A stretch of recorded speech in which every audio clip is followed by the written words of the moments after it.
The Minister of Aviation and Aerospace Development, Festus Keyamo, advised the People's Democratic Party, PDP, against fielding either former President Goodluck Jonathan or former Governor of Anambra State, Peter Obi, as his presidential candidate in 2027. The minister stated that nominating Jonathan carried a constitutional danger tied to Section 137 sub 3 of the 1999 Constitution as amended, which is suggested could bar anyone sworn in twice as president from contesting again. Joining us on this show to discuss the legality if Jonathan decides to run for office is Dr. Monday Ubani, a senior advocate of Nigeria. Good morning, Dr. Ubani, and thank you for joining us. Yeah, Dr. Ruben, thank you for having me. Good morning. Yeah, okay, Dr. Ubani, I'm sure you are very familiar with the narrative of this subject. There are two things.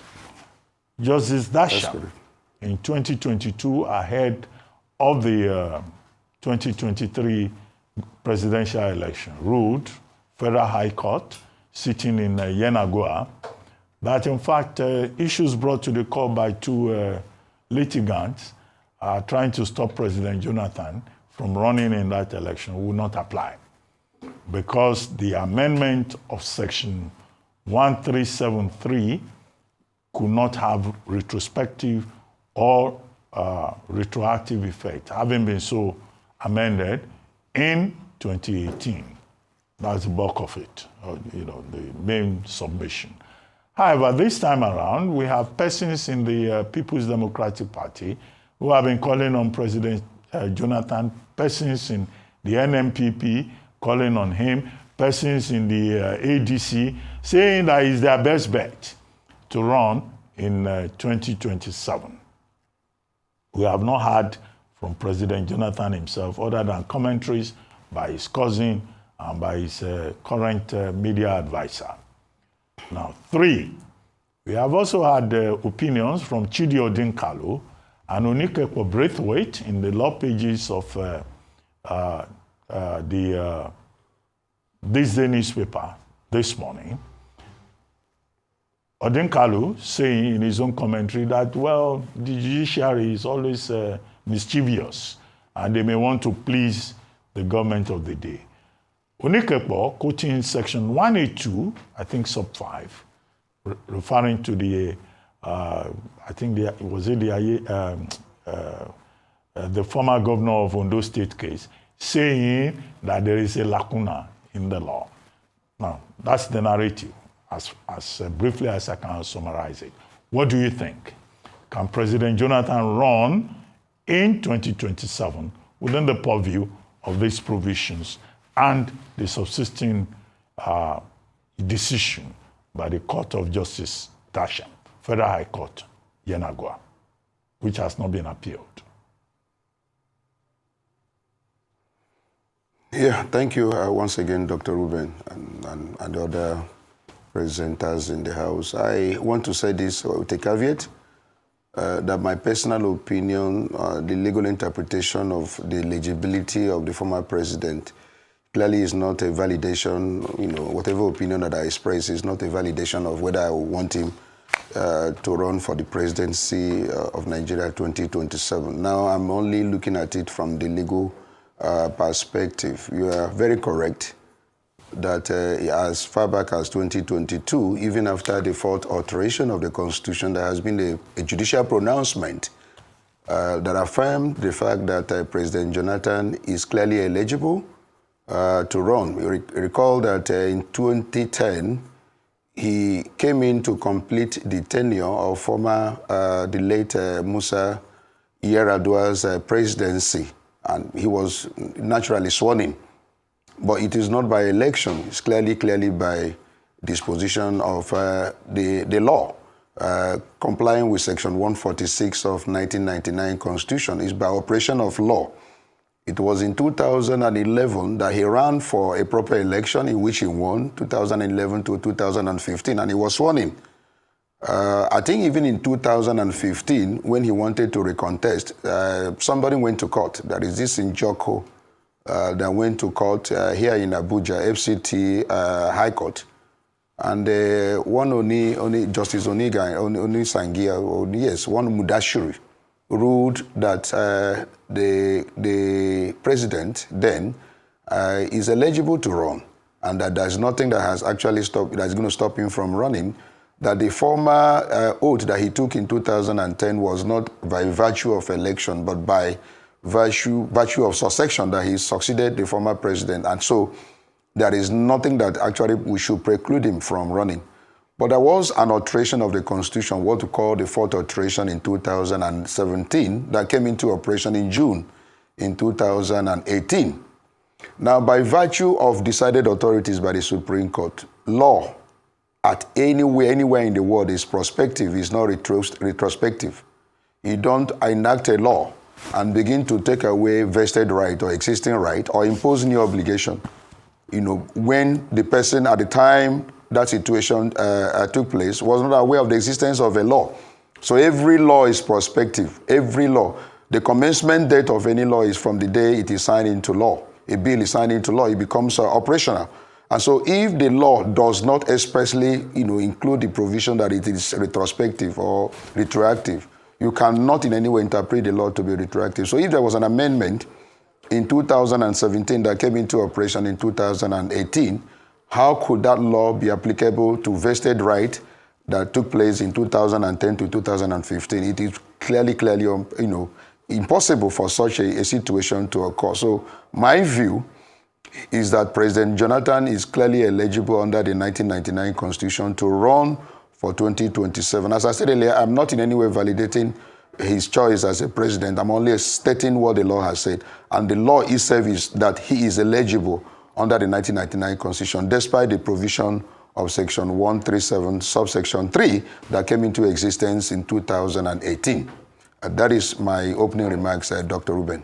Thank you so much, Dr. Ubani, for clarifying that. A few clarifications this morning, because I believe that today's interview is more about just educating the public, is around the conversation of the length of time that the judgment was delivered, and if there's any room at all for it to be challenged in a higher court. Has that right or privilege has it expired?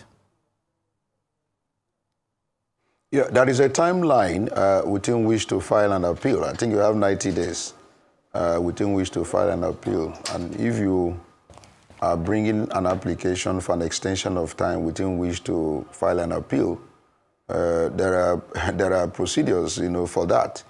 You have to give a very solid fact, and you have affidavit why you have wasted so much time before filing the appeal. And the court has a discretion whether to grant the leave for you to appeal out of time.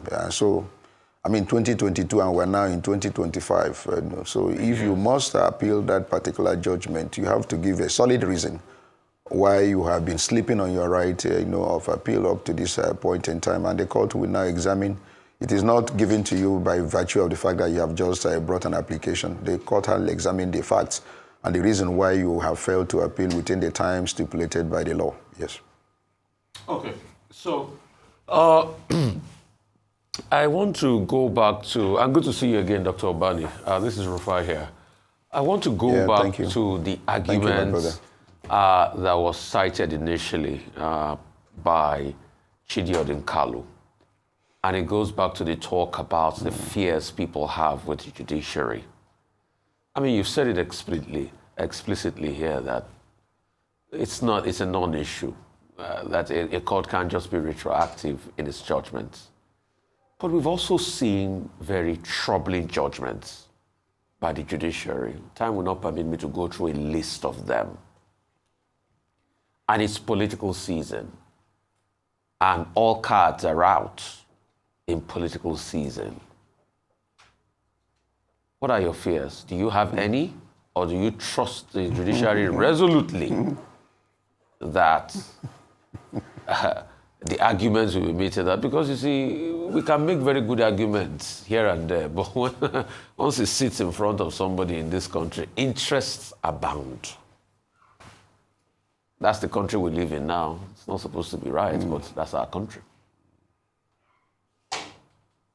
Yeah, I'm in the witness box for you, and I'm ready to give you evidence and I speak the truth and nothing but the truth. Our judiciary still respect what we call judicial precedent. There are precedents, there are so many authorities by the Supreme Court that actually have laid this issue to rest. That issue of retrospective application of statutes is no. There is a presumption for prospective. If you look at the case of Ono versus Nwobodo, there was an amendment of the Electoral Act, that then they wanted to give what we call retrospective interpretation to that law. The Supreme Court said no. There is also a case of Afolabi versus Governor of Oyo State. The same thing happened, where the court said, except there is an express provision in the law that says that this particular statute should be retroactive or retrospective, there is no way you can, enact a law and then begin to take away existed rights or begin to impose obligations. That the commencement of the law is when is from the day it becomes operational from the day it is signed into law. Now, the amendment that we're talking about was done in 2017. So how could, by any stretch of imagination, for that law to be applicable to event that happened 2010 to 2015? And so I am here telling you with every amount of confidence that our judiciary has not degenerated to the level that they will now see such a judicial precedent, by the Supreme Court itself, and then probably now begin to take a different decision for political reasons. I doubt it, and I'm giving you evidence of the truth, my brother. Okay, we're not in no finish, my brother. God bless you. Dr. Ubani, now I cited two responses, two commentaries on this matter. Chidi Odinkalu, yes, that's correct. Reading motives into what the judiciary is likely to do because of prevailing circumstances. Okay. So he went beyond the law to talk about what is realistic, pragmatic within the Nigerian environment. I also cited the example of Onikepo Braithwaite, whose comment is just before us this morning, who is saying, there is a lacuna in the law if we take a combined reading of section 137 sub 3 and, section 182, I think sub 3, or is it sub 5, in the light of the Ondo State example. I would like you to address that. Is there a lacuna somewhere? Is there a need for us to be concerned about the integrity of the judiciary? Because you never know. The APC, already sounding as Keyamo is sounding, may still bring up this legal issue ahead of 2027. Just if, President Jonathan decides that he wants to run. He has not decided yet. So all of this we're doing is just an academic exercise. Yeah, Dr. Ruben, I will not succumb to pressure to speculate. I'm here to propound the law. We have jurisprudence. We have law. I don't see any gap. There is this interpretation that the Constitution says you have only 8 years within which to serve as a president. Facts, cases are decided by the facts. If there was a decision to that effect, when this matter now comes before the court will look at the facts.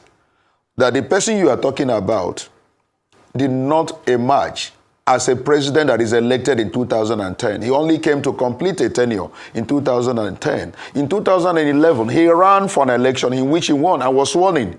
And the court has now decided, two decisions of the court, both the Federal High Court in Abuja here, and the FCT High Court has decided, even as far back as 2015, that the president was eligible. Now in 2022, even after the amendment, the Federal High Court in Bayelsa has also affirmed the fact that there is no provision in the Constitution that disqualifies President Jonathan. And so if there is this court pronouncement that has not been appealed against, has not been nullified by any appellate decision, and so on what basis am I going to now probably engage in speculation? There is no gap. I don't see any gap. I'm saying when the matter comes before the court, and our court respects what they call judicial precedent, the Supreme Court has already stated in several cases, there are a plethora of authorities, that the law is always prospective. any law you make today is prospective and not retroactive, except where the law expressly states that the provision is retrospective. So in the absence of that, I will not engage in any speculation and say, oh, this is what the judiciary may want to decide based on political reasons and all that. That won't be the job of a lawyer that knows what the law itself has already provided. I know there are things that can happen in Nigeria, but there are things that our judiciary cannot fall into, yes. Okay, Dr. Ubani, thank you very much. We get your point. It's only under the military that the law can be retrospective or retroactive, as we witnessed in the Bartholomew Ojulokwe case under the Buhari administration as head of state, as it then was.